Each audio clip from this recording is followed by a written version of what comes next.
তাকবীর।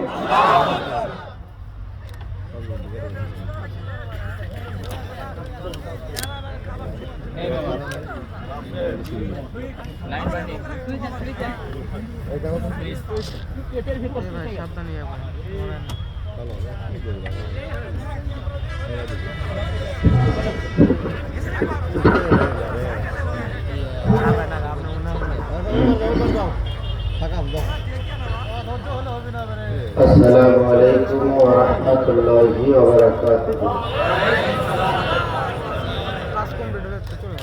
অনেক কষ্ট হচ্ছে আপনাদের, তাই না?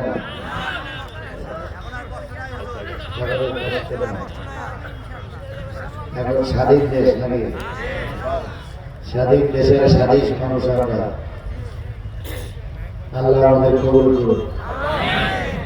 نحمده ونستعينه ونستغفره ونعوذ بالله من شرور أنفسنا ومن سيئات أعمالنا. من يهده الله فلا مضل له ومن يضلله فلا هادي له. ونشهد أن لا إله إلا الله وحده لا شريك له الذي أرسله بالحق بشيرا ونذيرا وداعيا إلى الله بإذنه وسراجا منيرا. فقد قال الله تعالى في كلامه المجيد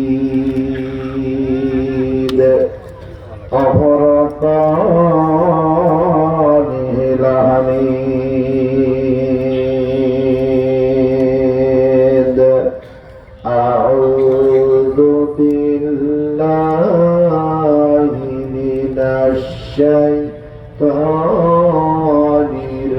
الرجيم. بسم الله الرحمن الرحيم.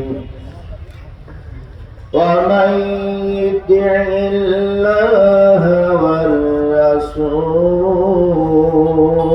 والرسول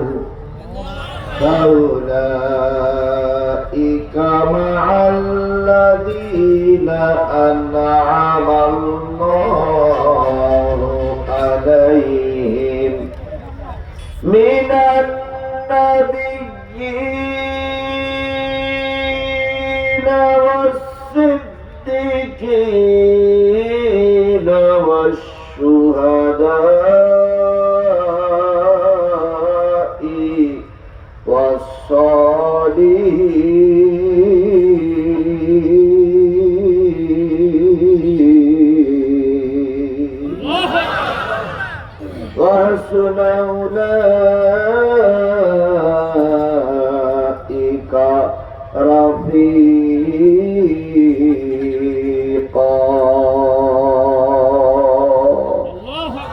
صدق الله المولانا العظيم. إن الله وملائكته يصلون على النبي يا أيها الذين آمنوا صلوا عليه وسلموا تسليما. اللهم صل على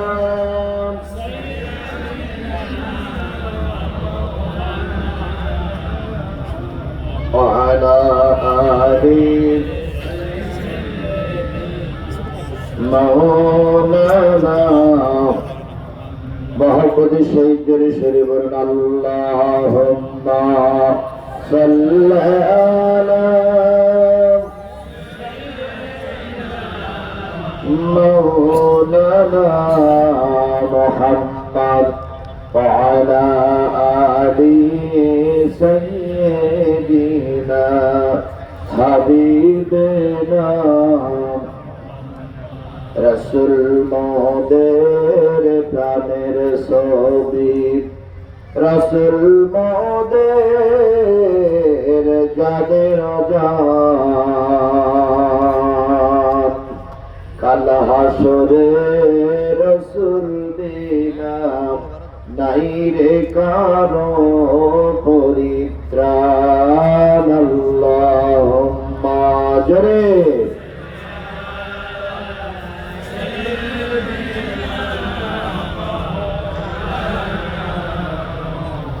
وعلى آل سيدنا حبيبنا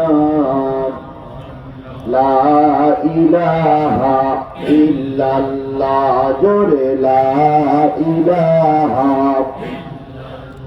لا إله لا إله لا إله لا إله إلا الله মুহাম্মাদুর। আকাশ নীলে নীলে মেঘের ঝিলে ঝিলে ওই নামেরই সুর শোনা যায়, হলে আপন হারা। লা ইলাহা লা ইলাহা লা ইলাহা ইল্লাল্লাহ মুহাম্মাদুর রাসূলুল্লাহ। লা ইলাহা লা ইলাহা লা ইলাহা ইল্লাল্লাহ মুহাম্মাদুর রাসূলুল্লাহ।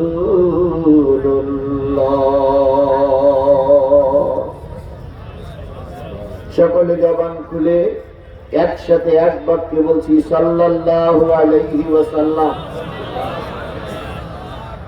বগুড়া জেলার শিবগঞ্জ উপজেলার মালাহার পূর্বপাড়া বাইতুন নূর জামে মসজিদের উদ্যোগে অনুষ্ঠিত হচ্ছে একদিন ব্যাপী দিনের বেলা তাফসিরুল কোরআন মাহফিল। তারিখ 19 ডিসেম্বর 2024, রোজ বৃহস্পতিবার। আজকের এই তাফসিরুল কোরআন মাহফিলের শ্রোতাভাজন স্বনামধন্য সম্মানিত সভাপতি জনাব হযরত মাওলানা মোহাম্মদ আব্দুল বারী খতিব অত্র জামে মসজিদ। আজকের মাহফিলের সম্মানিত প্রধান অতিথি জনাব মোহাম্মদ আবু বকর সিদ্দিক, সাবেক ইউপি সদস্য মোকামতলা, বাংলাদেশ জাতীয়তাবাদী তাঁতি দল নেতা, শিবগঞ্জ উপজেলা। আজকের এই মাহফিলের বরেণ্য অতিথিবৃন্দ জনাব মাকসুদার রহমান খোকন, স্বত্বাধিকারী MTB ইটভাটা মালাহার মোকামতলা বগুড়া, জনাব আব্দুল সালাম সাংগঠনিক সম্পাদক শিবগঞ্জ উপজেলা কৃষক দল। আজকের এই মাহফিলের অন্যান্য দাওয়াতি অতিথিবৃন্দ, বিভিন্ন রাজনৈতিক দলের নেতৃবৃন্দ আলোচনা করে ধন্য করেছেন বিশিষ্ট ইসলামী চিন্তাবিদ, আধুনিক ইসলামী চিন্তাবিদ, ধারাবাহিক আলোচক মাওলানা মোহাম্মদ রাইহানুল ইসলাম সালেহী, আরবি প্রভাষক DS আলিম মাদ্রাসা খতিব আমতরিয়ে কেন্দ্রীয় জামে মসজিদ শিবগঞ্জ বগুড়া সহ আজকের এই মাহফিলের অন্যান্য দাওয়াতি ওলামায়ে হযরত, এলাকার বিভিন্ন কুঠির থেকে আগত দিনদার পরেজগার মুত্তাকি মুসলমান ভাই ও বন্ধুগণ, পদ্মায় অবস্থানদাতা শ্রদ্ধাশীলা মা ও বোনেরা, দাঁড়ানো বসা সকল ভাইদেরকে নিয়ে আমি আমার আন্তরিক সালাম পেশ করছি। আশা করছি সালামের জবাবটা সবাই মিলে জোরে সোরে দিবেন। আসসালামু আলাইকুম ওয়া রাহমাতুল্লাহি ওয়া বারাকাতুহু। আল্লাহ পাকের দরবারে কোটি কোটি শুকরিয়া। হাজারো ব্যস্ততার ভিতরে, অনেক কাজ এবং ব্যস্ততার মধ্যে আপনাদেরকে ক্ষণিকের জন্য একটু ব্রেক করে আল্লাহর কোরআন এবং রসুলের হাদিস শোনার মতন পরিবেশ আল্লাহ তৈরি করে দিয়েছেন। যে মানুষগুলো আপনারা এসেছেন, সত্যি আপনাদের ধন্যবাদ দিতে হয় যে আপনারা আল্লাহর জান্নাতি মানুষ। যদি বলেন কেন, বলুন তো, কোরআনের চাইতে দামি কিতাব আর পৃথিবীতে কিছু আছে? সেই দামি জিনিস শোনার জন্য আপনারা বসেছেন। আপনারা বসে আছেন নিচে। যদি সব মানুষকে উপরে বসতে দেওয়া যেত তাহলে আমার মনটা ভালো লাগতো, কারণ আপনারা সবাই জান্নাতি। আমি বলে দিতে পারি আপনারা সবাই এই মুহূর্তের জন্য জান্নাতি। এই মুহূর্তে, যে মুহূর্তে আপনারা বসেছেন, আমি লিখে দিতে পারি আপনারা এই মুহূর্তের জন্য আপনারা জান্নাতের ভিতরে বসে আছেন। যদি বলেন হুজুর এত জোর করে বলতেছেন কেন, একথা আমার নয়, একথা আমার আল্লাহ, একথা আমার রাসূলের, একথা ধর্ম স্বীকৃতি দেয় যে যারা কোরআন হাদিসের মাহফিলে বসে তারাই জান্নাতের ভিতরে বসে যায়। আল্লাহ রাসূল বলেছেন, যা মারারতুম বিরিয়াদিল জান্নাহ ফারতাউ কিলা ইয়া রাসূলুল্লাহ ওয়া হুন্না ক্বালা হিলকুজ যিকির। নবী বলেন, ও আমার উম্মতেরা, চলতি পথে, চলার পথে, দুনিয়ার চলার পথে, কারণ 65 বছর চলার পথ, কারণ 64 বছর চলার পথ, কারণ 60 বছর চলার পথে যদি তোমরা দেখো কোথাও কোরআন হাদিসের আলোচনা হচ্ছে, সেই জায়গায় তোমরা বসে যেও, সেখান থেকে কিছু কোরআন হাদিসের ফলমূল সংগ্রহ করিও, কারণ ওই জায়গাটা হলো জান্নাতের বাগান। আলী নবী বললেন, যেখানে কোরআন হাদিসের আলোচনা হয় ওই জায়গাটা কিসের বাগান? আরো জোরে বললেন, ওই জায়গাটা জান্নাত বলেছেন আল্লাহর নবী। সেই হিসেবে বলে দিচ্ছে, আপনারা এখন কোথায় বসে আছেন? এই জান্নাত ইহকালও আল্লাহ কবুল করুক, পরকালও আল্লাহ কবুল করুক। দুনিয়ার জান্নাতে ঢুকলে তাও বাহির হওয়া যায়। আর বিশ্বাস করুন শিবগঞ্জের মুসলমানেরা, আল্লাহ যদি পরকালের জান্নাত একবার দিয়ে দেয়, পৃথিবীর কেউ আপনাকে আর টেনে হেসড়ে বাইর করতে পারবে না। আপনার নামে মিথ্যা কোনো মামলা হবে না। আপনাকে পুলিশের হাত কলা দিয়ে বের করে জাহান্নামে নিয়ে যাবে না। কারণ একবার যদি আল্লাহ জান্নাতে দিয়ে দেয়, ওই জান্নাত চিরকালের জন্য আপনার জন্য স্থায়ী হয়ে যাবে। তাহলে আল্লাহ রাব্বুল আলামিন আমাদেরকে জান্নাতের ভিতরে অল্প সময় বসার সুযোগ দিলেন। যে আল্লাহ, সেই আল্লাহর শুকরিয়াটা একটু জোরে করবেন না আস্তে করবেন? কেন জোরে করবেন? দেখেন চলার পথে কত মানুষ চলতেছে। বিশ্ব রোডের পাশে আমরা বসা, কত মানুষ যাচ্ছে এক একজন এক এক কাজে, কিন্তু আল্লাহ পাক রোড থেকে ফারেক হয়ে আমাদেরকে এই কোরআনের মাহফিলে বসতে সুযোগ করে দিয়েছেন। এই দেখেন না কত বাহন। একজন ভ্যানওয়ালা ভাই রাস্তায় যদি ভ্যান চালাতো তাহলে নিশ্চয়ই তার 20-50 টাকা হতো। একজন সিএনজি ওয়ালা ভাই, তিনি যদি রাস্তায় সিএনজি চালাতেন 100 টাকা হতো। সেদিকে তিনি খেয়াল করেননি, তিনি খেয়াল করেছেন আল্লাহর কোরআনের মর্যাদা দিয়েছেন, দাম দিয়েছেন। কথা বলেন ঠিক না বেঠিক? তাহলে অপরিত ভ্যানওয়ালার ভিতরে, অপরিত মোটরসাইকেলওয়ালার ভিতরে, অপরিত গাড়ি চালকদের ভিতরে আল্লাহ যে আপনাকে আমাকে কবুল করলেন, এটা আপনার আমার জীবনের সবচেয়ে বড় পাওয়া নয়? তাহলে যে মালিক আপনাকে আমাকে কবুল করেছে, সেই মালিকের দরবারে শুকরগুজার হচ্ছি। কারোর জবান বন্ধ থাকবে না, সকলে মিলে বলছি আলহামদুলিল্লাহ। আরেকটু জোরে বলুন তো আলহামদুলিল্লাহ। সর্বকালের সর্বশ্রেষ্ঠ মহামানব, যিনি সারাটা জীবন কেঁদেছিলেন উম্মতের জন্য। কাদের জন্য? কথা বলুন, কাদের জন্য কেঁদেছেন? উম্মতের জন্য কেঁদেছেন। যেই ধর্ম আমরা পেয়েছি, যেই কোরআন আমার মাঝে আছে, যেই ইসলাম আমার মাঝে আছে, ও আমার শিবগঞ্জের মুসলমানেরা, ভালো করে জেনে নিয়েন, এই কোরআন, এই ইসলাম, এই ধর্ম এমনি এমনি আমাদের পর্যন্ত আসেনি। এই কোরআন এই ইসলামকে টিকায় রাখার জন্য অনেক সাহাবীকে জীবন দেওয়া লেগেছে, অনেক সাহাবীকে তরবারির আঘাতে খণ্ড বিখণ্ড হওয়া লেগেছে, অনেক নবীর রক্ত দেওয়া লেগেছে, দেশ সাক্ষী হয়েছে, মিথ্যা মামলা খেতে হয়েছে, মিথ্যা জেলখানায় ঢোকা লেগেছে, অনেক রক্তের বিনিময়ে আজকে আমরা কোরআন পেয়েছি।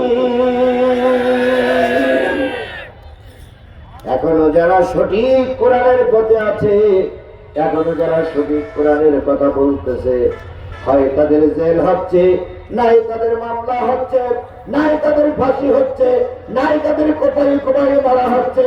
প্রকৃত ইসলামের ধারক বাহক যারা আগের মতন অনেক কষ্ট নিয়ে তারাও ময়দানে টিকে আছে। আজকে আমরা কোরআনের কথা বললে বিরিয়ানি খাই, আজকে আমরা কোরআনের কথা বললে পকেট ভরা টাকা পাই, আজকে আমরা কোরআনের কথা বললে পেট ভরা খাবার পাই। কিন্তু তৎকালীন জামানায় কোরআনের কথা বলতে গিয়ে কত মানুষের জীবন দেওয়া লেগেছে। আল্লাহ রাসূল সাল্লাল্লাহু আলাইহি সাল্লাম এই কোরআনকে আমাদের মাঝ পর্যন্ত টিকায় রাখার জন্য 3 দিন 4 দিন 5 দিন 6 দিন 7 দিন পর্যন্ত না খেয়ে থেকেছে। হযরত বেলাল বলেছেন, আমি রাসূলকে সিজদার থেকে উঠতে দেরি করতে দেখে জিজ্ঞেস করেছিলাম, ইয়া রাসূলুল্লাহ, সিজদার থেকে উঠতে দেরি হলো। নবী বললেন, বেলাল, 7 দিন পর্যন্ত নবীর ঘরে কোনো খাবার নাই। বলুন তো, নবী যদি পয়সা টাকার পিছনে মেহনত করতেন, পাহাড়ের গায়ে ফু দিলে পাহাড় কি হয়ে যেত? সোনা হয়ে যেত। কিন্তু নবীর টার্গেট ছিল দ্বীন প্রতিষ্ঠা করা। কথা বলেন, কথা বলেন। এরকম একটা কোন একটা যুদ্ধে কাফেররা আসবে, আল্লাহ নবী যুদ্ধের ময়দানে গেছেন, মুসলমানদের সঙ্গে খাল খনন করতেছেন। জাবের 3 জন সাহাবীর পরে তিনিও খাল খনন করতেছেন। লক্ষ্য করলেন, নবী একবার কুড়াল মারলে, একবার হাতুড়ি মারলে, হাতুড়িটা উঠাতে অনেকক্ষণ দেরি লাগে। নবী অনেকক্ষণ দাঁড়িয়ে বিশ্রাম নেন, তারপর আবার একটা হাতুড়ির আঘাত করেন পাথরের উপরে। সাহাবী জাবের রাদিয়াল্লাহু তাআলা ছুটে এলেন, নবীর চেহারার সামনে দাঁড়িয়ে বলতেছি, ইয়া রাসূলুল্লাহ, অনেকক্ষণ থেকে খেয়াল করছি, একবার শাবল মারলে ওই শাবলটা তুলতে আপনার দেরি হয়। অনেকক্ষণ থেকে খেয়াল করছি, দ্বিতীয়বার শাবল আপনি মারতেছেন না, ঘটনাটা কি? নবী বললেন, যাবে নিজের কর্মে ফিরে যাও। তোমার নবী 7 দিন পর্যন্ত কিছুই খায় না। কয়দিন? এখানে একজন মুসলমান দাঁড়িয়ে বলেন তো, আমি 3 দিন খাইনি, আমি 1 দিন খাইনি। একটা মুসলমান বলেন তো। ইসলাম তার মামার বাড়ি আপনার মতন মনে করেছি, যে যেভাবে পারে সেইভাবে ব্যবহার করছে। কিন্তু একবার হিসেব করে দেখুন, এই ইসলাম এমনি এমনি আপনার আমার পর্যন্ত আসেনি। অনেক কষ্টের বিনিময়ে এই ইসলাম আমার কাছে এসেছে। ইসলামটা ছেলে খেলা নয়, ইসলামটা মামার বাড়ি টাউন নয় যে যে পারবেন সে সেইভাবে ব্যবহার করবেন। জাবের বলেন, ইয়া রাসূলুল্লাহ, আমি অনেক দূর থেকে দেখতেছি। নবী জাবেরের হাত টেনে নিয়ে পেটের ভিতরে ঢুকালেন, পেটের ভিতরে বোলালেন। নবীর বেলটা রাখতেছিল না বলে পাথরের টুকরা দিয়ে দিয়ে পায়জামার তলিটা শক্ত করে বেঁধে রেখেছেন। জাবেরের হৃদয়টা টুকরো টুকরো হয়ে গেল, জাবেরের হৃদয়টা খান খান হয়ে গেল। নবীজির সামনে দাঁড়াই বলেন, ইয়া রাসূলুল্লাহ, একটু সময় আমাকে দেন, আমি আপনার ব্যাপারে আমার স্ত্রীর সঙ্গে একটু পরামর্শ করতে চাই। আপনি না খাওয়া এটা আমি কখনোই মেনে নিতে পারি না। নবীজি অনুমতি দিলেন। জাবের চলে গেলেন স্ত্রীর কাছে। স্ত্রীর সামনে দাঁড়িয়ে বলেন, ও আল্লাহর বান্দি, যেই নবীর চেহারার দিকে তাকাইলে পেটে ক্ষুধা থাকে না, যেই নবীর দিকে তাকাইলে, চাঁদের দিকে তাকাইলে চাঁদের ভিতরে অনেক দুর্নাম দেখা যায়, চাঁদের ভিতরে অনেক কলঙ্ক দেখা যায়, নবীর চেহারায় কলঙ্ক দেখা যায় না। সেই নবী 7 দিন পর্যন্ত কিছুই খায় না। যুদ্ধের ময়দানে নবী এসেছেন, একবার মাথা নিচু করলে উঁচু করতে পারেন না। ঘরে কোনো খাবার থাকলে বলো আমি নবীকে একটু দাওয়াত করে আসি। জাবেরের স্ত্রী বললেন, স্বামী ঘরে যা তা আছে যদি রুটি বানাই 3 জন লোকের পেট পুরে খাওয়া যাবে। যদি 10 জন লোক ভাত বসায় অল্প অল্প করে খাওয়া যাবে। আর যা গোশত আছে 3 জন লোকের সরবরাহ হতে পারে, 10 জন লোকের সরবরাহ হতে গেলে কমে যাবে। জাবের বললেন, তুমি রুটি তৈরি করো, গোশত রান্না করো, আমি নবীর চেহারার দিকে তাকাইলে চোখ ফিরাইতে পারি না। আমি নবী কাছকে দাওয়াত করবো, নবী যেন আজকে দুপুর বেলা আমার বাড়িতে এসে তুমি মেহমান হও। জাবের চলে গেলেন, রাসূলের পাশে দাঁড়ায় বলতেছে, ইয়া রাসূলুল্লাহ, আপনার কষ্ট দেখে আমি আমার স্ত্রীর সঙ্গে পরামর্শ ক্রমে আজকে দুপুর বেলা আপনাকে আমার বাড়িতে একটু দাওয়াত করলাম, দয়া করে দাওয়াতটা গ্রহণ করুন। নবী বললেন, জাবের কয়জনকে দাওয়াত করেছো? কয়, ইয়া রাসূলুল্লাহ, আমার বাড়িতে যা রুটি হয়েছে, যা গোশত পাক হয়েছে 3 জন লোক খাইলে পেট পুরে খাওয়া যাবে, 10 জন লোক খাইলে একটু কম হয়ে যাবে। আপনি 3 জন যদি খুব বেশি নিয়ে যেতে চান 10 জন নিয়ে যাবেন, তার বেশি নিয়ে গেলে আমার কিন্তু খাদ্যের সংকুলন হবে না। নবী বললেন, জাবের বাড়ি যাও, বাড়ি গিয়ে তুমি তোমার স্ত্রীকে বলো শুধু 10 জন নয়, তোমার বাড়িতে আজকের এই যুদ্ধের ময়দানে 3000 সাহাবী কাজ করছে, এই 3000 সাহাবী তোমার বাড়িতে আজকে মেহমান হয়ে যাবে। 3 জনের খাদ্য কয়জনের জন্য বাজেট করেছে? 10 জনের জন্য বাজেট করেছে। এখন যদি 3000 যায় তাহলে ওতে কি সংকুলন হওয়া সম্ভব? অবশ্যই সম্ভব, যদি কার রহমত থাকে। জোরে বলেন, কার রহমত থাকে? আল্লাহর যদি রহমত থাকে, হাজার হাজার লোকের প্রয়োজন হয় না, অল্প কিছু সংখ্যক লোক দিয়ে দেশের স্বাধীনতা আসে যদি আল্লাহর রহমত হয়। বিএনপি জামাত কম চেষ্টা করে নিয়ে দেশের পরিবর্তন আনার জন্য কথা বলে, ঠিক না ঠিক? যতবার ময়দানে নেমেছে, ততবার গুলি খেয়েছে, ততবার ডাকনা খেয়েছে, ততবার লাশ হয়ে ফিরে আসতে হয়েছে। বিএনপি জামাত যখন দেখলো আমাদের চেষ্টায় আর সম্ভব না, এই ব্যক্তির বাচ্চা বেঁচে থাকা অবস্থায় আমরা আন্দোলন করে কিছুই করতে পারবো না, তখন বিএনপি জামাতের লোকেরা কিছু ঢিলা দিল যে আর কত মামলা খাওয়া যায়, আর কত বাইক খাওয়া যায়, আর কত লাশ ফেলানো যায়। আল্লাহ বললেন, তোদের চেষ্টা শেষ, আবার রহমত শুরু। তোমাদের চেষ্টা শেষ, কার রহমত শুরু হয়েছে না হয়নি? যে ছাত্রদের দ্বারা দেশের এই স্বাধীনতা আসলো, দ্বিতীয় স্বাধীনতা, বলুন তো এই ছাত্রদেরকে আমরা কি কেউ চিনতাম? জোরে বলেন, চিনতাম? 5 তারিখের আগে এদের নাম গন্তব্য পর্যন্ত আমাদের কাছে ছিল না। হঠাৎ করে এরা ময়দানে নামলো। কি বলেন, ময়দানে নামেনি?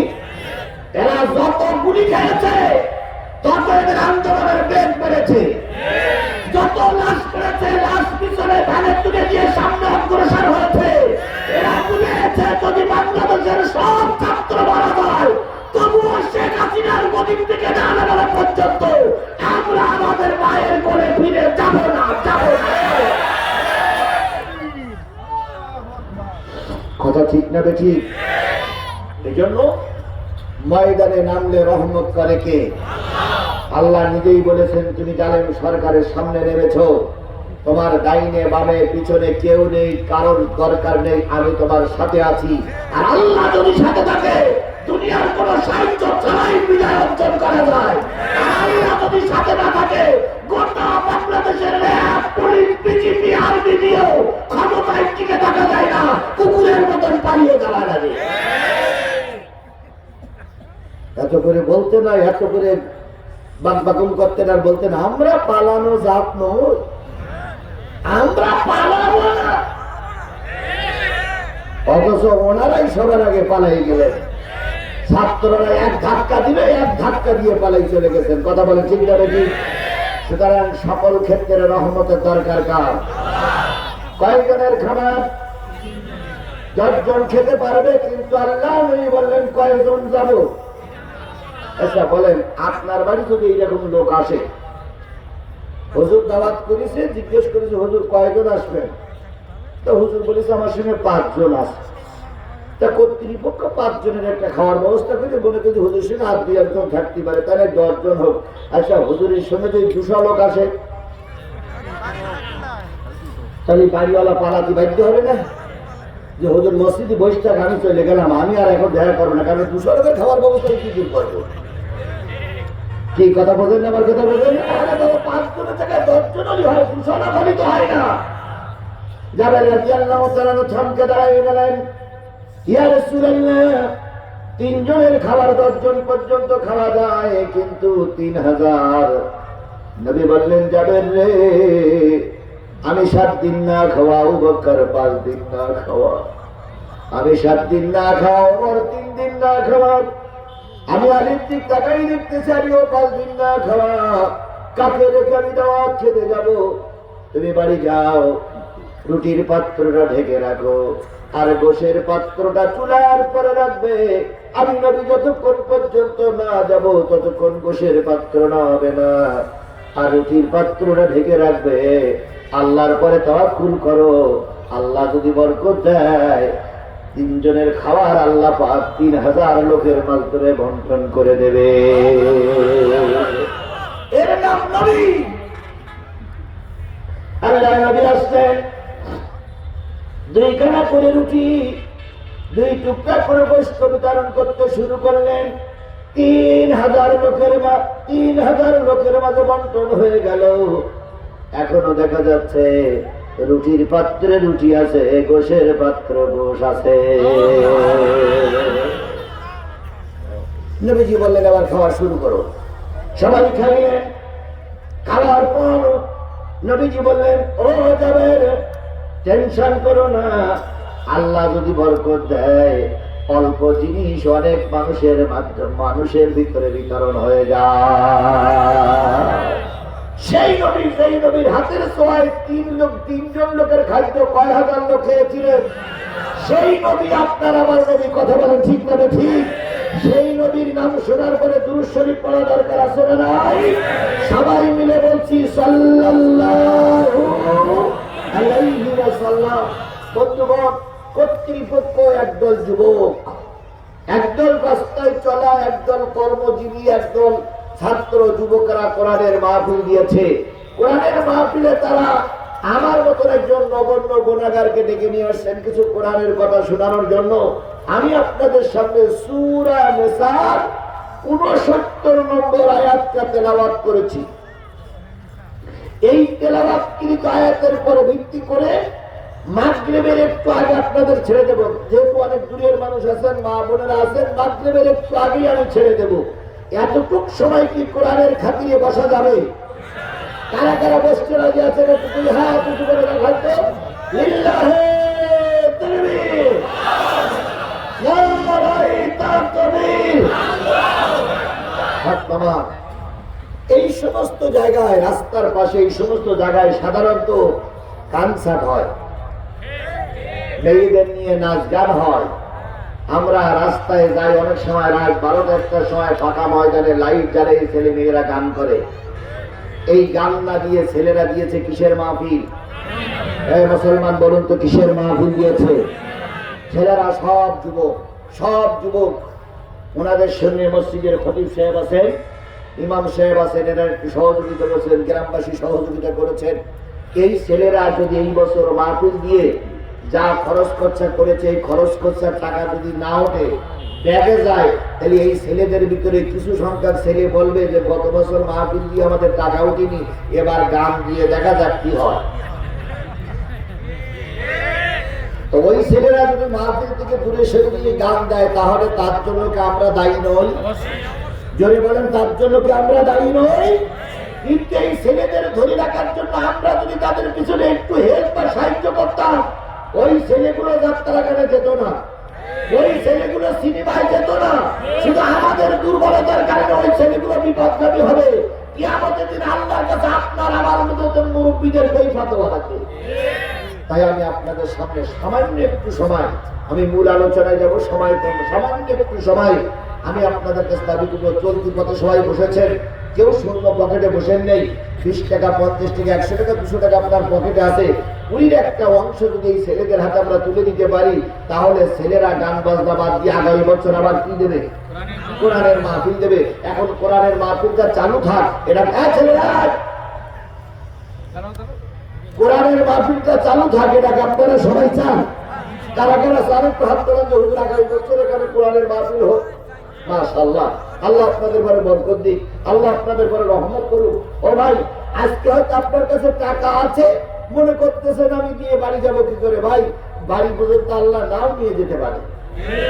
গত 2 শুক্রবার আগে নরসিংদীর এক ইমাম সাহেব খুতবা দেওয়াকালীন অবস্থায় বাংলা ওয়াজ শেষ, উঠে দাঁড়াই বলেন আপনারা সুন্নত পড়েন তো বলি পড় বলে এই কথা বলার পরে তিনি ভুটুই পড়ে গেলেন। ওই যে পড়ে গেছে আর তিনি ওঠেন নাই, ওখানেই মৃত্যুবরণ করেছে একজন মসজিদের ইমাম। ওরকম অবস্থা আপনার আমার হতে পারে না ভাই। নিশ্চয়ই মঞ্চে যারা আছেন আপনাদেরকে সম্মান করে ওরা আপনাদের চেয়ারে বসাইছেন। আপনাদের পক্ষ থেকে 2-5,000 টাকা আসে, তাহলে ছেলেদের খরচের টাকাটা বেশি হয়ে যাবে, আগামী বছর মাহফিল দিতে পারবে। এই জন্য সকলের কাছে দাবি করছে, আপনিও পকেটে হাত দেবেন, আমিও পকেটে হাত দিচ্ছি, সবাই হাত দিয়ে ওদের হাতে একটু কিছু টাকা তুলে দিতে হবে। তারপর আমি মূল আলোচনায় যাব। এই জন্য যারা উপরে বসেছেন, আমি আপনাদের কাছে দাবি করে আপনাদের সম্মান করেছে, ওরা আপনাদের ইজ্জত দিয়েছে, তাই আপনাদের ডেকে এনে চেয়ারে বসেছে। আপনার পক্ষ থেকে 10,000 20,000 টাকা ওরা দাবি করছে। যদি হয় মাশাআল্লাহ, আমার এক ভাই, নাম কি যেন, আব্দুল সালাম ভাই, উনি 2,000 টাকা দিয়েছে। আল্লাহ ওনার দানটারে কবুল করুক। এবার ওনার 2,000 টাকার সঙ্গে 10-10-20, এই ইতি 10 ইতি 10, 20টা টাকা আপনার পকেটে কার কার আছে? 20টা টাকা নিয়ে একটু হাত উঁচু করে তো, 20 টাকা পকেটে হাত দেন। যেহেতু আমি 20 টাকা বের করেছি, 20টা টাকা একটু বের করেন তো। 50 টাকা 100 টাকা দিলে ভালো হয়, তবে 20 টাকার নিচে যেন না হয়। সবাই একটু পকেটে হাত দেন। ছেলেরা জি, ছেলেরা আসো আসো। ও মাশাআল্লাহ, তোমার নাম কি? আরাব। দেখেন, আরাব বলে এসে গেছে। আরাব 200 টাকা। যারা বলেন না হাবা, আমার থেকে আমি দিয়েছি, আমি না দিয়ে চাই না, আমার থেকে আমি দিয়েছি। আরবের পক্ষ থেকে 2,000 টাকা দেন ভাই, আপনারা একটু দেন, দেন সবাই মিলে দেন, সবাই মিলে দেন যতটুকু হয়। রাকিব 500 টাকা, মাশাআল্লাহ, দেন ভাই দেন, রাকিব 500 টাকা।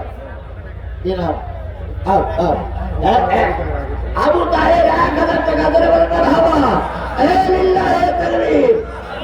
মাশাআল্লাহ, রাখবেন 100 টাকা। আল্লাহ তুমি কবুল করো। মাশাআল্লাহ, আজকের মাহফিলে সম্মানিত সভাপতি খতিব মানুষ, তিনি কতই বা বেতন পান, তার পক্ষ থেকে তিনি 2,000 টাকা।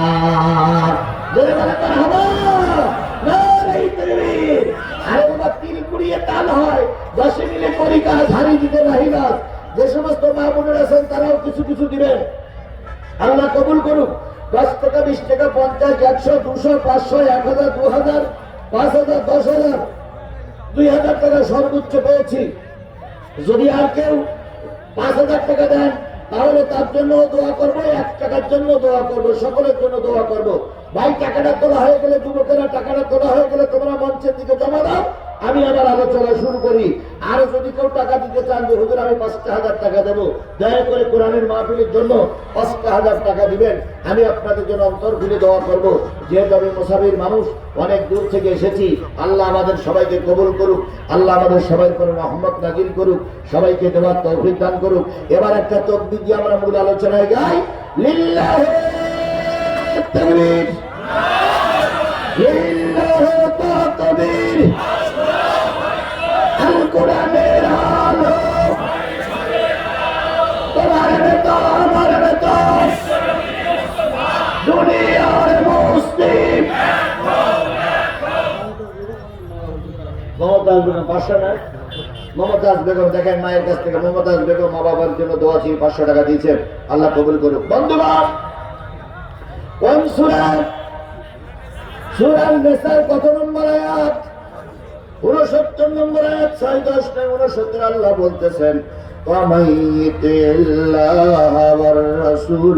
যারা আল্লাহর আনুগত্য করবে, রাসূলের নেতৃত্ব মেনে চলবে, তারা 4 শ্রেণীর মানুষ হয়ে 4টি ভাগে ভাগ হয়ে তারা আল্লাহর জান্নাতে যাবে।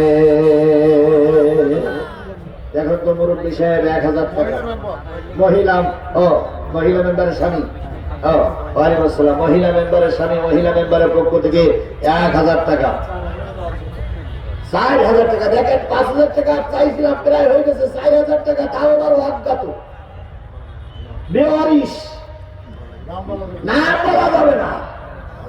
আল্লাহর যে দেখ আল্লাহ তার দানটার কবুল করুক। দেখেন এইগুলো হলো প্রকৃত দাতা। 4000 টাকা দিলে অনেকবার হাবা পাবে, তাও দেয়নি। উনি বললেন গোপনে গোপনে দেই, আল্লাহর ওনার দানটা কবুল করে ওনার মনোবাঞ্ছাগুলো পূর্ণ করে দিই। আল্লাহ রাব্বুল আলামিন বলতেছে, যারা আল্লাহর আনুগত্য করে রাসূলের নেতৃত্ব মেনে নেয় তারা 4 শ্রেণীর মানুষ হয়। আর এই 4 শ্রেণীর মানুষ যায় আল্লাহর জান্নাতে। 1 2 3 4 5 6 অনেকগুলো লোক জাহান্নামে যেতে চান। কারা কারা একটু হাত তোলেন। দোজখে যেতে চান কারা কারা হাত তোলেন। কেউ নাই? আচ্ছা, এর ভিতরে সুদখোর নাই? আছে? কথা বলেন, ভেবেছেন সুদখোর আছে? আচ্ছা, একটু হাত তোলেন তো আমরা একটু দেখি যে কারা কারা সুদ খায় এই এলাকায়।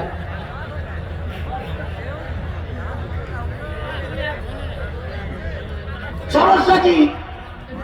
সুদ খান আপনার সব লোক জানে। সুদ খান তা লজ্জা করেন, এখন হাত তুলতে লজ্জা করতেছেন, হাত তোলেন করে জ্বালারে। তাহলে সুদ করে এই গ্রামে নাই, এই এলাকায় সুদ কর তা আছে না, হাত তোলে দেখেন কি পাইছে। তাহলে শরম মানুষের পাইল, এই শরমটা যদি মানুষের না পেয়ে আল্লাহর পায়, ওই লোকটা ছিল জাহান্নামী, হয়ে যাবে আল্লাহর জান্নাতি। আগে আওয়ামী লীগের লোকেরা মঞ্চে দাঁড়িয়ে বুক ফুরিয়ে কথা বলতেন, আর নিচে কিছু আওয়ামী লীগের চামচারা থাকতো, তারা স্লোগান দিত। এখন যদি বলি কারা কারা আওয়ামী লীগ করেন, হাত তোলেন।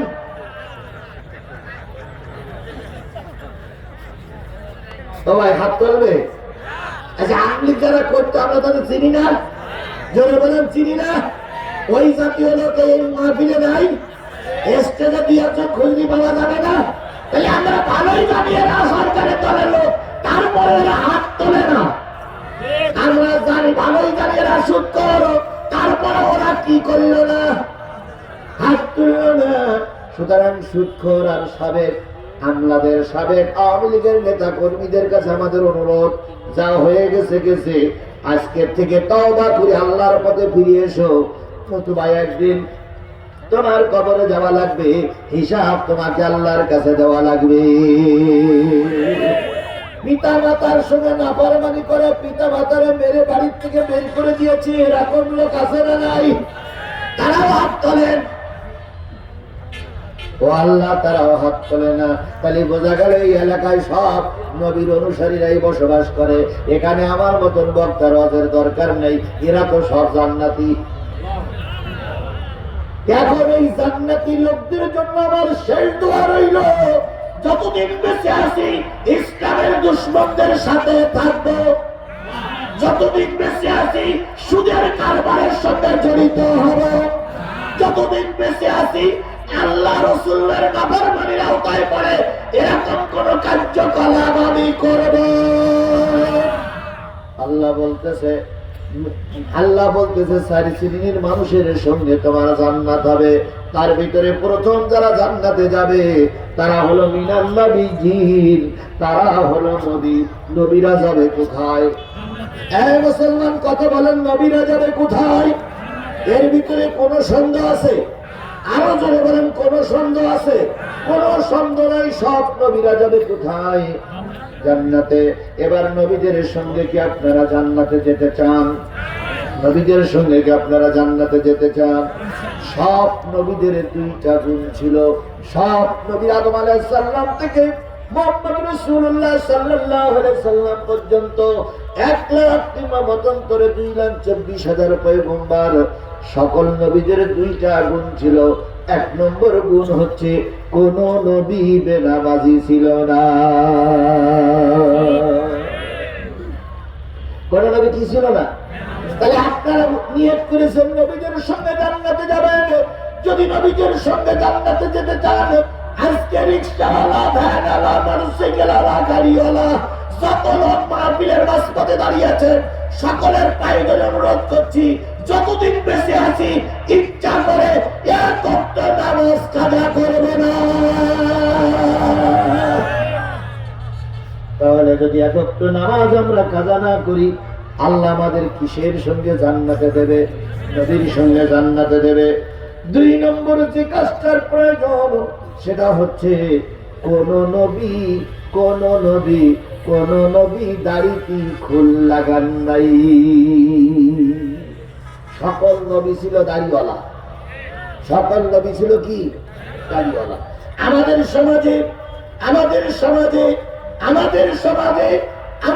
সমাজে অনেক নবীর উত্তর শরীফ পীর বলে দাবি করে, অথচ অনেক পীরের মুখে দাড়ি থাকে না। অনেক পীর নামাজ পড়ে না। কি কায়দায় কয় নামাজ কোন জায়গায় সেজদা দিবি? গোটা পৃথিবীতে শয়তান সেজদা করেছে, তুই আবার সেজদা দিবি কোন জায়গায়? আবার কিছু কিছু পীর আছে কয় সেজদার মতন সেজদা একটা হলেই যথেষ্ট। পানির ভিতরে আগুন জ্বলে, ঝড় বাতাসে নেবে না। খাজা বাবার মুরিদি হইলে নামাজ রোজা লাগে না। পানি গড় গড়াইয়া পড়তাছে, বাবা আমায় ডাকতাছে, আয় রে মানিক আমার বুকে আয়। বুকের ভিতর আছে প্রাণ, তার ভিতরে মেশিন গান, ভান্ডারি বাবা আমায় পাগল বানাইছে। এই জাতীয় ভাণ্ড পীর আমাদের সমাজে আছে না নাই? আরো জোরে বলেন আছে না নাই? আপনারা একটা পীর এলাকায় বসবাস করেন, তার নাম হচ্ছে শাহ বলকি রহমতুল্লাহ আলাইহি। কথা বলেন ঠিক না বেঠিক? আচ্ছা, শাহ বলকি বেনামাজি ছিল না নামাজি ছিল? জোরে বলেন, শাহ বলকি নামাজি ছিল না বেনামাজি ছিল? তুমি পীর হয়ে গাঁজা খেয়ে তারপরে কি চুল নিতে 4 টাকায় পৌঁছে ময়দানে বসে আছো, তুমি নামাজ পড়ো না, তুমি পীর নামের শয়তান। সুতরাং আমরা পীরের বিরোধী নই। পীরদের হতে হলে অবশ্যই নামাজি হওয়া লাগবে, পীরের মুরিদ হতে গেলে অবশ্যই নামাজি হওয়া লাগবে। আওয়ামী লীগের কর্মী হন দুঃখ নাই, নামাজ পড়া লাগবে। বিএনপির কর্মী হন দুঃখ নাই, নামাজ পড়া লাগবে। জামাতের কর্মী নামাজ পড়া না, তুমি জামাতের কর্মী হতে পারো না। কথা বলেন ঠিক না বেঠিক? সুতরাং আজকের থেকে প্রথম টার্গেট আমরা নামাজ আদায় করব। কি করব? কয় ওয়াক্ত? আপনি আজকের থেকে তওবা করে 5 ওয়াক্ত নামাজ পড়বেন। নামাজ চলাকালীন অবস্থায় যদি আপনার মৃত্যু হয়, আমি আজিজুল ইসলাম বলে দিতে পারি আপনি আল্লাহর জান্নাতি। শাহবলকিরা এসেছিল ইসলাম প্রচার করার জন্য। কথা বলেন ঠিক না বেঠিক? শাহজালাল এসেছিলেন কি প্রচার করার জন্য? শাহজালালের দরবারে কারা কারা গেছেন একটু হাত তোলেন তো। অনেক লোক শাহজালালের দরবারে গেছেন। শাহবলকি না বলো, শাহজালাল কোথায় বাড়ি? সিলেটে গেছেন না? সিলেট আপনারা? শাহজালাল রহমতুল্লাহ আলাইহি এসেছিলেন, ওনার বাড়ি ছিল ইয়েমেনে। কোথায়? আরো জোরে বলুন, ওনার বাড়ি ছিল কোথায়? ওনার ভেগ্নে শাহপরানকে নিয়ে উনি ইসলাম প্রচারের জন্য নবীর কাছ থেকে আদিষ্ট হয়ে তিনি এসেছিলেন বাংলাদেশে, সিলেটে। তিনি যখন আসবেন তখন ওই এলাকায় একটা হিন্দু রাজার আধিপত্য ছিল, হিন্দু রাজার রাজত্ব ছিল। নাম তার কি? গৌর গোবিন্দ। গৌর গোবিন্দ শুনল হুজুর আসতেছে দিন প্রচারের জন্য। বলুন তো, হুজুর দিন প্রচার করবে, এটা কি গৌর গোবিন্দরা সহ্য করতে পারে? আরো যারা বলেন সহ্য করতে পারে? এই গৌর গোবিন্দরা পুরো উত্তরসূরিয়ারা ভালো, এরা কখনো মুসলমানদের মেনে নিতে পারে না। ওরা মাতৃ মসজিদ ভাবে, আমার দেশে কোনো মন্দির ভালো হয় না। ওরা না খোদা মসজিদ ভাবে, আমার দেশে কোনো মন্দির ভালো হয় না। আর আমাদেরকে বলা হয় সন্ত্রাসী জঙ্গি। খোদার কসম, বিশ্বের সবচেয়ে বড় জঙ্গি রাষ্ট্র হলো ভারত।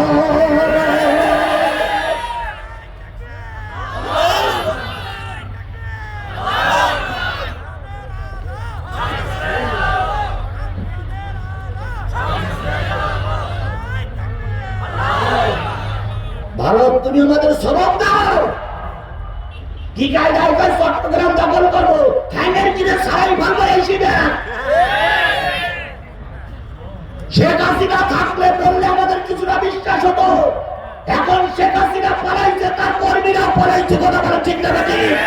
এখন বাংলাদেশ দখল করবার আমরা আগুন ছুটবো। শেষ শনিবার সাইবাস আগে পার হয়ে গেছে, নতুন কাউকে বাংলাদেশকে নিয়ে খেলা করতে দেওয়া হবে না, হবে হবে।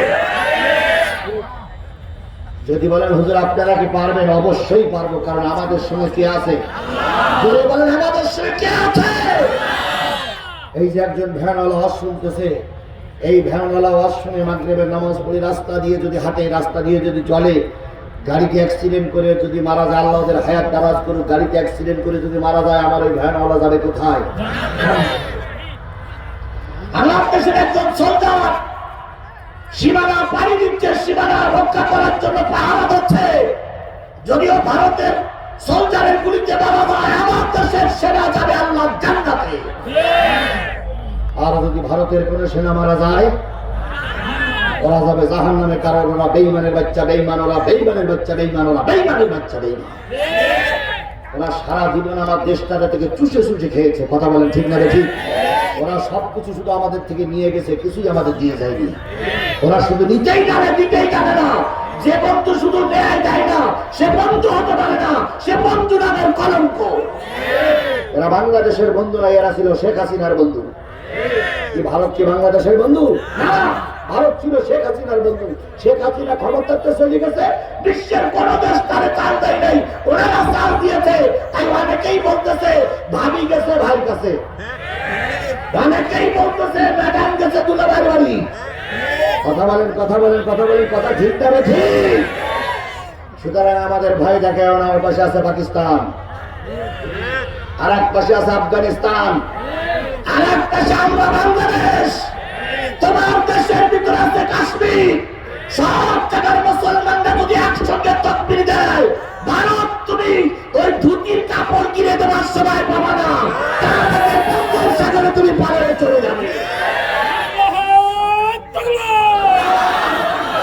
আল কোরআনের আলো, আল কোরআনের আলো, দিন ইসলাম, দিন ইসলাম, লিল্লাহে তাকবীর।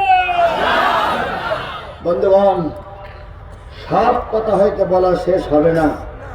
তার আগে আমার একটা শত্রু আছে, সে হলো মসজিদের মুয়াজ্জিন। এর সঙ্গে আমার বিরাট শত্রুতা। আমি যে একটু ওয়াজ কায়দা কানুন করি বাগাই নেছি, আর অমনি মসজিদ থেকে বলে হুজুর ওয়াজ বাদ দেন, নামাজে চলে আসে। আচ্ছা বলুন তো, মুয়াজ্জিন কি আমার জন্য বসে থাকবে? আপনার জন্য বসে থাকবে? এই জন্য যতটুকু সময় হয় অতটুকু আল্লাহ কবুল করুক। আমি বলছিলাম শাহজালাল আসলেন কি প্রচারের জন্য? তারা ছিল নবীর উত্তরসূরি, নবীরা যাবে জান্নাতে। সেই কথা বলতে যে শাহজালাল আসবেন, গৌর গোবিন্দ সংবাদ পাইলেন হুজুর আসতেছে। গৌর গোবিন্দ চিন্তা করলো, হুজুর যদি এসে যায়, আমার এই ফাজলামি আর কেউ মেনে নেবে, আমার এই ভণ্ডামি আর কেউ মেনে নেবে না। তাই গৌর গোবিন্দ বলে দিল, হুজুর আসবে, নদীতে যেন নৌকা না থাকে, সব নৌকাগুলো হয় সিজ করে দাও, নাই ফুটো করে দাও, হুজুর যেন পার না হতে পারে। হুজুর যে রাস্তা দিয়ে ঢুকবে, ওই রাস্তার ভ্যান গাড়ির চাকা খুলে ফেলো। হুজুর যে রাস্তা দিয়ে ঢুকবে, গরুর গাড়ির চাকাগুলো খুলে নাও। হুজুর যে রাস্তা দিয়ে আসবে, ওই রাস্তায় নদীতে যত শাখা আছে, সব শাখাগুলো ভেঙে দাও, যাতে করে হুজুর আমার সঙ্গে এসে মোকাবেলা করতে না পারে। ও গৌর গোবিন্দ, তুমি জানো না, তোমরা হুজুরের চলার পথ দুনিয়ায় বন্ধ করে দাও, আর আমার আল্লাহ চলার পথ আসমান থেকে খুলে দেয়। এই গৌর গোবিন্দর উত্তরসূরিরা যখন বিএনপি জামাত সমাবেশ করতে চাইতো, ওরাই গাড়িগুলো বন্ধ করে দিত। কথা বলেন ঠিক না ঠিক? এরা হলো গৌর গোবিন্দের রাস্তায় এদের জন্ম। পৃথিবীর ইতিহাসে সরকারি ভাবে কোনোদিন গাড়ি বন্ধ হয়নি, ওই সরকারের আমলে ছাড়া। কারণ সমাবেশ করবে মানুষ, হেলিকপ্টার কি বলে, লঞ্চ বন্ধ, ট্রাক বন্ধ, তারপরে বাস বন্ধ, রেল পর্যন্ত বন্ধ। এরা গৌর গোবিন্দের উত্তরসূরি, এরা গৌর গোবিন্দের উত্তরসূরি, এরা গৌর গোবিন্দের উত্তরসূরি। ও গোর গোবিন্দ ছিল পুরুষ আর এ গোর গোবিন্দ ছিল লেডিস লেডিস লেডিস। তবে যতই হরতাল সমাবেশ একটাও কি বন্ধ হয়েছিল? জোরে বলেন বন্ধ হয়েছে। গোর গোবিন্দ হুকুম করে নারী নিয়ে এবার নাচানাচি শুরু করলো। আর সেখানে স্লোগান ছিল, হুজুর আসতে পারবা না, হুজুর আসতে পারবা না, হুজুর আসতে পারবা না। ঢাক ঢোল পিটাই আর কয় হুজুর আসতে পারবে না। শাহজালাল ইয়ামিনী আর তার ভাগ্নেকে নিয়ে নদীর কিনারায় এসে দেখে একখানা নৌকা নাই, নৌকা সব তুলে নেওয়া হয়ে গেছে। মাঝিদের জিজ্ঞেস করে নৌকা গেল কই? কয় সরকার নিয়ে নিয়েছে, আজকে নৌকা চালাতে দেবে না, নৌকা চালাইতে দিলে ভেঙে দেবে, তাই সব ফুটো ফাটা করে সব এক জায়গায় রেখে দিয়েছে। শাহজালাল ইয়ামিনী ভাগ্নের সঙ্গে পরামর্শ করলেন, ভাগ্না এই সময় যদি ময়দান ছেড়ে পালিয়ে যায়, গোর গোবিন্দরা আমাদের দুর্বল ভাববে, যে কোনো কায়দায় ইসলামের বাণী নিয়ে শাহজালালের গোর গোবিন্দর দরবারে পৌঁছানো লাগবে। আল্লাহ বললেন, নিয়ে ছই করেছো, সাহায্য এবার আসবেই। আগে তুমি সই নিয়ে ময়দানে নামো, সাহায্য করার দায়িত্ব কার? বলে বলেন সাহায্য করার দায়িত্ব কার? এখনো সেই আল্লাহ আছে না নাই? একটু মনে হয় দুর্বল হয়ে গেছে নাকি? একটু দুর্বল হয়ে গেছে। আল্লাহ যা ছিল তাই আছে না নাই? আপনারা শুনে আশ্চর্য হবেন, শুনে মর্মাহত হবেন। ওবায়দুল কাদের এখনো পর্যন্ত নাকি দেশেই ছিল। আমরা সেনাবাহিনী বর্তমান সরকারের কাছে জানতে চাই, ওবায়দুল কাদের দেশে থাকলে এতদিন তাকে গ্রেফতার করা হলো না কেন? গতকাল নাকি তিনি ভারতে পালাই চলে গেছেন, এতদিন তিনি দেশেই ছিলেন। তারপরে শুনলাম 3 দিন নাকি কাদের সঙ্গে মিটিং করেছেন তিনি। তাহলে বোঝা গেল ভারতের দালালেরা এখনো কিন্তু বসে নেই। ওদিকের সরকারের দালালেরা কিন্তু এখনো কাজ চালিয়ে যাচ্ছে। ও আমার বাংলাদেশের মুসলমান, আজকের এই মাহফিল থেকে শপথ দিতে হবে, যদি আমার রক্ত দিতে হয়, যদি আমার কাপড়ের কাপড় মাথায় বেঁধে রাস্তায় নামতে হয়, জীবনের সর্বোচ্চ দিয়ে রাস্তায় নামবো, তবে এই ফ্যাসিস্ট জানেন, এই ফেরাউনের বাচ্চা আওয়ামী লীগের শেখ হাসিনাকে আর ক্ষমতার মস্তকে বসতে দেওয়া হবে না, হবে না, হবে না। তারা রাজি আছেন? 2 হাত উঁচু করে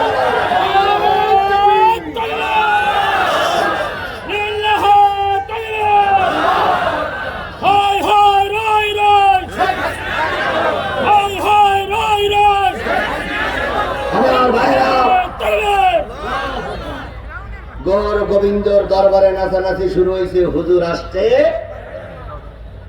2 জন চিন্তা করলো কিভাবে পার হওয়া যায়। পরামর্শ করবে, বললো মামা যাই নামাজটা নদীতে ফেলাই দাও, যাই নামাজ নৌকার কাজ করবে। সুবহানাল্লাহ। শাহজালাল ইয়ামিনী আর ভাগ্না কি শাহপরান 2 জনে যাই নামাজের পরে চললেন। যাই নামাজ নদীতে নৌকা হয়ে গেল। কেউ বলেছেন সাঁতার দিয়ে পার হয়েছেন, কেউ বলেছেন একটা পাথরকে বললেন, পাথরে দিন প্রচারের জন্য সিলেটে যাচ্ছি, এখন যদি মাঝপথে গন্তব্যস্থল পৃথক হয়ে যায় তাহলে ওই দেশে ইসলাম প্রচার হবে না, পাথর তুই নৌকা হয়ে যা। পাথরে চড়ে পার হলেন, যাই নামাজে চড়ে পার হলেন, অথবা সাঁতার দিয়ে পার হলেন। সাথী সঙ্গীদেরকে নিয়ে এসে গোর গোবিন্দর দরবারে এসে বাইরে থেকে একটা তাকবীর দিলেন, নারায়ে তাকবীর। ইতিহাসে পাওয়া যায় সেই সময় শাহজালালের পিছনে লোক ছিল মাত্র 15 জন। কয়জন? 15 জন। শাহজালাল কয় নম্বর? 16। আর ভাগ্নে এই 17 জনের ভিতরে ভাগ্নে কয় নারায়ে তাকবীর, মামা কয় আল্লাহু আকবার, পিছনের 15 জন কয় আল্লাহু আকবার। গোর গোবিন্দ রাস্তার গাড়ি কি করেছে? বন্ধ করেছে, নৌকা ফুটো করে দিয়েছে, পুল কালভার্ট গুলো ভেঙে দিয়েছে, রেল যত চলাচল সব বন্ধ করে দিয়েছে। এবার চিন্তা করছে হুজুর রাষ্ট্রী পারবে না, হুজুর রাষ্ট্রী পারবে না। হঠাৎ করে পিছন থেকে শোনা যায় নারায়ে তাকবীর। গোর গোবিন্দ মন্ত্রীর কয়, কিসের আওয়াজ? মন্ত্রী কিসের আওয়াজ?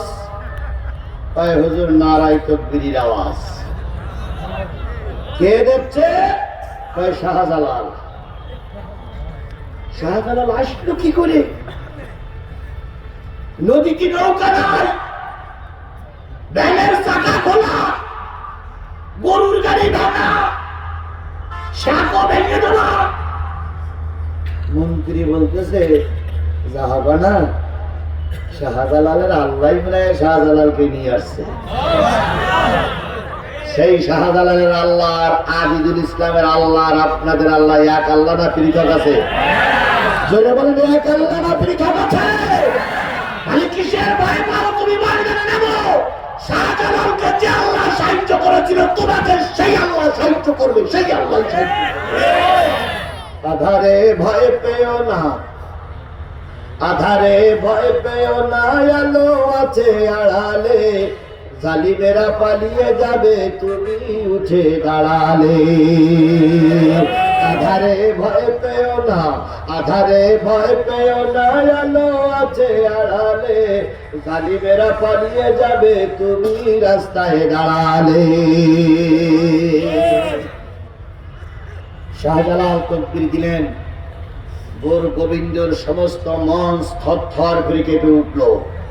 বিশ্বাস করো মুসলমান, তকবীরের চাইতে উচ্চ আওয়াজ আর পৃথিবীতে কিচ্ছু নাই। তকবীর ধ্বনি শুনলে বাতিলদের অন্তরাত্মা কি করে যায়? কেঁপে ওঠে। ওরা কখনো, এই ফেরাউনের বাচ্চারা কখনো নারাই তকবীর স্লোগান মেনে নিতে পারতো না। কথা বলো ঠিক না ঠিক? নারাই তকবীর ধরে দিলে ওদের প্রেতাত্মা কেঁপে উঠত, কারণ নারাই তকবীর হচ্ছে ঈমানদারদের সবচেয়ে উচ্চ আওয়াজ। শাহজালাল তকবীর ধ্বনি দিলেন, গোর গোবিন্দ ভয়ে থরথরি করে কাঁপতে কাঁপতে পিছনের দরজা দিয়ে সিলেটের নদীতে ঝাঁপাই পড়ল। ওই যে ঝাঁপাই পড়ল আজও পর্যন্ত উঠিনি। আর কিয়ামতের আগে আরো উঠবে বলে মনে হয়? এই মুসলমান কথা বলেন, কিয়ামতের আগে আর উঠবে বলে মনে হয়? তাহলে আমরা সেই মুসলমান, নবীর উত্তরসূরি, নবীর পক্ষে থাকলে আল্লাহ আমাদের কি দেবেন? জান্নাত দেবেন। আমরা প্রথম নবীর দলে থাকব। নবীর দলে থাকতে গেলে আমাদের 5 ওয়াক্ত নামাজ পড়তে হবে আর সুন্নতের পাবন্দি করতে হবে। শুধু দাঁড়িয়ে রাখাটাই যে সুন্নত তা নয়, আপনার ময়দানে কাজ করা সুন্নত, কোরআন হাদিসের পক্ষে থাকা সুন্নত, দিন কায়েমের পক্ষে কাজ করা সুন্নত, ময়দানে বাতিলদের সঙ্গে সংগ্রাম করাটাও কি সুন্নত। এই জন্য আল্লাহ বলতেছেন নবীগণ সিদ্দিকিন সবাই নবী হতে পারবে না, আমরা সত্যবাদী হব। সত্যবাদী মানে কোরআনের পক্ষেই থাকতে হবে, সৎ কথা বলতে হবে। রাজি পারবো না? আমরা পারবো না। আচ্ছা, সবাই সত্যবাদী হতে পারবেন না, আল্লাহ পাক বললেন তাহলে শহীদ হও। বলুন তো সবাই কি শহীদ হতে পারবে? এইখানে যারা আমরা আছি কেউ না কেউ কারণ না কারণ আত্মীয় বিগত 16 বছর শহীদ হয়েছে।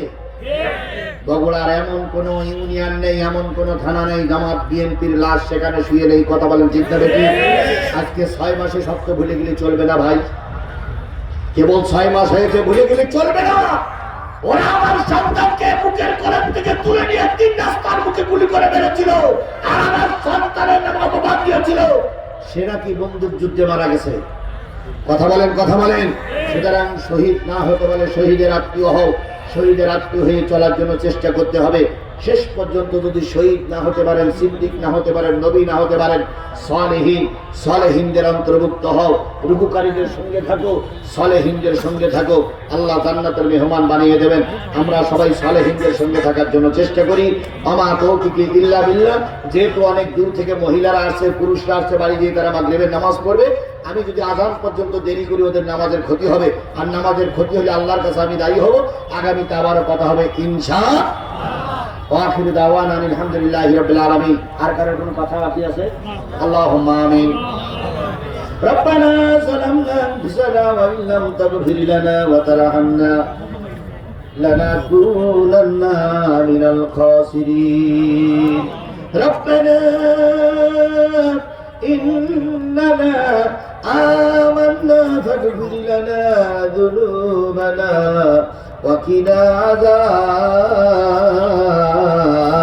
النار رب ارحمهما كما ربياني صغيرا وقل رب ارحمهما كما ربياني صغيرا মহিয়ান গরিয়ান সর্বশক্তিমান আল্লাহ দিনের বেলার মাহফিল, অনেক কর্মব্যস্ততার ভিতর থেকে অনেক আলেম ওলামা, অনেক মসজিদের ইমাম, অনেক মসজিদের মুয়াজ্জিন, অনেক নারী পুরুষ, অনেক সাধারণ মানুষদেরকে নিয়ে আমি গুনাহগার সূরা নেসের একটা আয়াতের পরে দীর্ঘক্ষণ কথা বললাম।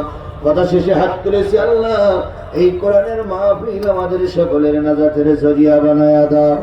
এই কোরআনের মাহফিল করেছে একদল টকবকে যুবক, এই যুবকদের আল্লাহ তুমি জান্নাতের মেহমান হিসেবে কবুল করে নাও। এই জন্য যুবকদের 5 ওয়াক্ত নামাজি বানায়া দাও। এই যুবকদের সঙ্গে আল্লাহ আমরা যারা সঙ্গ দিলাম সবাইকে আল্লাহ তুমি কবুল এবং মঞ্জুর করে নাও। দিনের বেলার প্রোগ্রামে যত মানুষ উপস্থিত হলো, আমাদের পরিবারের যত মানুষ কবরবাসী হয়ে গেছে সবাইকে আল্লাহ তুমি মাফ করে দাও। সবার কবরগুলো আল্লাহ তুমি জান্নাতের বাগান দিয়ে ভরপুর করে দাও। সবার জীবনের ত্রুটিগুলো মাফ করে দাও। এখনো যারা বেঁচে আছে আল্লাহ, আমাদের আপনজন যারা কবরবাসী আছে আর যারা দুনিয়া আছে সবাইকে আল্লাহ তুমি মাফ করে দাও। বাবু দয়া করে যারা আমরা টাকা দিলাম, পয়সা দিলাম, সময় দিলাম, শ্রম দিলাম, মেধা দিলাম, সবাইকে আল্লাহ তুমি মঞ্জুর করে দাও। আল্লাহ সবার জীবনের আশাগুলো পূর্ণ করে দাও। আল্লাহ তাআলা